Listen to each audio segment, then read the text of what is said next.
నాకు కలిగింది. ఓకే. ముఖ్యంగా నేషనల్ ఫుడ్ సెక్యూరిటీ యాక్ట్. ఈ సమయంలో అనేక సందర్భాల్లో ఈ అంశాల మీద, పేద ప్రజలకు సంబంధించిన అంశాల మీద, తర్వాత schedule caste, schedule tribes issues మీద రాహుల్ గాంధీ గారితో చర్చించడం జరిగినప్పుడు ఒకరోజు ఆయన నన్ను సర్వీస్ వదిలేసి, ఐఏఎస్ వదిలేసి కాంగ్రెస్ పార్టీలోకి ఆహ్వానించారు. నేను 20 సెకండ్స్లో ముందు వెనక ఆలోచించకుండా ఓకే చెప్పేసేసి జాయిన్ అయిపోయాను కాంగ్రెస్ పార్టీలో. 11 ఏళ్ళు. యాక్చువల్గా యూపీఏ గవర్నమెంట్ 3 మంచి స్కీములు అంటే చట్టాలు, ఒకటి ఉపాధి హామీ గ్యారంటీ, ఫుడ్ సెక్యూరిటీ, 3గా 4 right to information, right to education also, right to education, తర్వాత లాస్ట్కి ఇది ల్యాండ్ ఎక్విజిషన్ అమెండ్మెంట్. అది ఇన్ఫాక్ట్ ఆ ల్యాండ్ ఎక్విజిషన్ యాక్ట్ రూపకల్పనలో అదే చెప్తున్నా.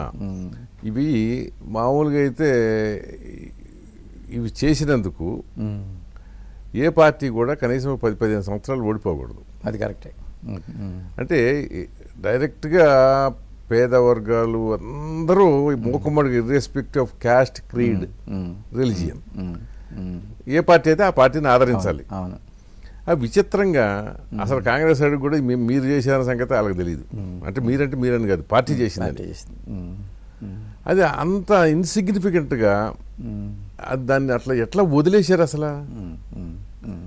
అంటే కాంగ్రెస్ హైకమాండ్ ఇంత వీక్గా ఉంటుందని నేనైతే ఎప్పుడు అనుకోవాలి అసలు. అంటే అప్పుడు దాకా మేము ఏదో చాలా ఊహించుకునే వాళ్ళం, కాంగ్రెస్ హైకమాండ్ అంటే అదేదో పెద్ద ఎక్కడో ఉంటుంది అనుకుని. ఈ యాక్ట్లో చేయటువంటి మాటల మామూలుగా చెప్తుంది అసలు. మీ బ్యూరోక్రట్గా కానీ ఇప్పుడు ఆ పార్టీతో అసోసియేట్ అయినా చాలా ధైర్యం కావాలి. చేసి సాగు దెబ్బ తిన్నారు. 10 ఏళ్ళు అయిపోయింది ఓడిపోయి.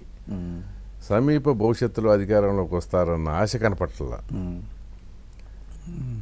ఏమిటి రీజన్ ఏంటి అని అసలు మీరు అనలైజ్ చేసుకున్నారు? ఇప్పుడు మీరు ఇంతమంది ఉంటారు కదా అక్కడ ఢిల్లీలో, అసలు ఎందుకు కాంగ్రెస్కి ఈ పరిస్థితి వచ్చింది? అంటే is it because of leadership crisis, or జనాల్లో కాన్ఫిడెన్స్ని ఇంపోజ్ చేయలేకపోతున్నారా? ఏం జరుగుతుంది అసలు?